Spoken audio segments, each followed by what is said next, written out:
शापित आईना जो भी देखे खो जाए। आज की कहानी छाया का श्राप। राघव को एक पुरानी हवेली सस्ते दाम में मिल गई थी। वह बहुत खुश था क्योंकि इतनी बड़ी हवेली इतने कम दाम में मिलना किसी सपने से कम नहीं था। लेकिन जब वह गांव पहुंचा तो वहां के बुजुर्गों ने उसे चेतावनी दी, उस हवेली में मत जाओ। वहाँ एक छाया रहती है जो किसी को जिंदा नहीं छोड़ती। राघव इन बातों पर हंस दिया। उसे भूत प्रेत जैसी चीज़ों पर विश्वास नहीं था। उसने सोचा कि गांव वाले अंधविश्वास में जी रहे हैं। बिना किसी डर के वह उस हवेली में रहने चला गया।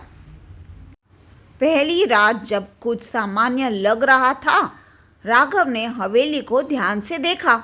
पुरानी लेकिन मजबूत दीवारें, भारी लकड़ी के दरवाजे और कोनों में जमी धूल। हवेली के अंदर अजीब सा सन्नाटा था, जैसे वहाँ बरसों से कोई नहीं आया हो। लेकिन आधी रात को उसकी नींद अचानक खुल गई। उसे लगा कि कोई उसकी खिड़की के बाहर खड़ा है। उसने धीमे से खिड़की खोला और बाहर झांका। अंधेरे में उसे कुछ नहीं दिखा, लेकिन जैसे ही उसने नीचे देखा उसका खून जम गया। जमीन पर गीले पैरों के निशान थे और वह सीधे कमरे के अंदर की तरफ आ रहे थे।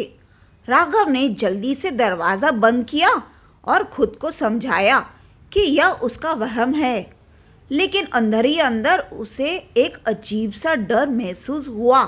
दूसरी रात राघव को फिर अजीब आवाज़ें सुनाई देने लगी। हल्की फुसफुसाहटें, धीमे कदमों की आहट और कभी कभी ऐसा लगता जैसे कोई कमरे में मौजूद हो।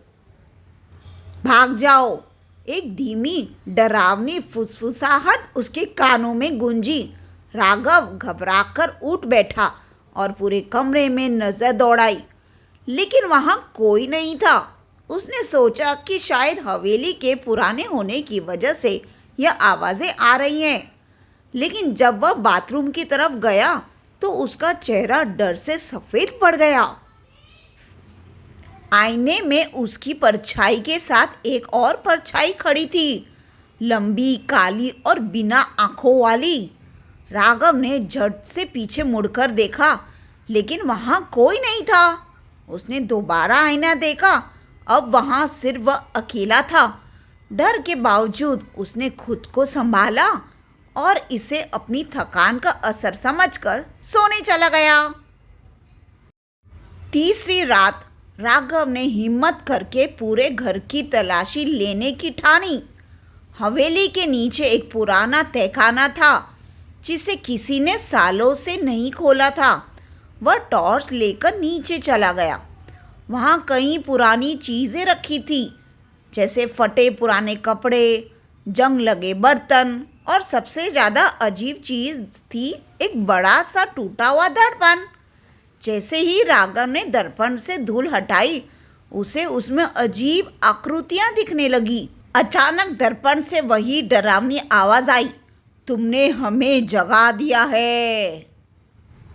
अचानक एक काली परछाई दर्पण से बाहर निकलने लगी। राघव का दिल तेजी से धड़कने लगा। वह भागना चाहता था, लेकिन उसके पैर जैसे जमीन में जम गए थे। छाया ने धीरे धीरे उसकी तरफ हाथ बढ़ाया।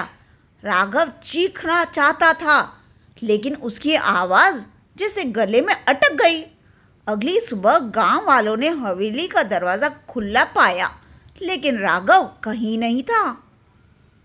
उसका कोई नामो निशान नहीं मिला। सिर्फ तहखाने में पड़ा टूटा हुआ दर्पण, जिसमें अब राघव की धुंधली परछाई कैद थी, हमेशा के लिए। Thanks for watching my video. Please like, share and subscribe.